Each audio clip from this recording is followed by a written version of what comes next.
So I actually did not want to go into journalism. When I went to college, I had no idea what I wanted to do and took a few journalism classes because I always liked writing and reading, and those were my strengths. But the very first thing they tell you about journalism is the hours are terrible, the pay is terrible, you're going to work every holiday, you're constantly on deadline, they treat you poorly, it's stressful. And to be fair, a lot of that is true. But at the time, I was like, well, that sounds terrible. I don't want anything to do with that. So I ended up going a more broad route and went communication arts and sciences, which is more the study of communication, why people communicate the way they do, how it changes among different groups or in different settings. Really fascinating stuff that I really enjoyed. But once I got out of school, it was, well, now what? Which I think, a lot of people experience. So floundered around for a little bit. And then, long story short, my boyfriend at the time moved out to Colorado Springs. I'm from Pennsylvania.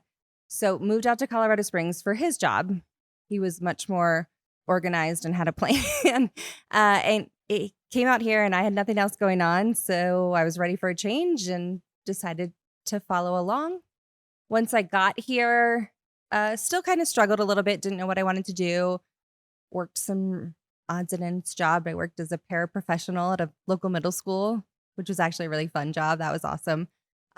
Waited tables, all the things. And then I decided I needed to figure out what I was doing, get a career. And so I actually ended up going to a school in Denver. It was the Ohio Center for Broadcasting because I thought maybe I should give this journalism thing another try. And it was a 9-month program and they taught you all things TV and radio. But the big advantage of that was that you were required to do an internship. And the only way you can get an internship in the news is to be attending a school and doing it for credit. It's not paid. It's just for credit. And so you have to be attached to some kind of school. And that was so valuable to me because I ended up doing an internship at Fox 21 and within days fell in love with it. Fell in love with the business, fell in love with news, fell in love with all of it. And I was like, this is what I want to do.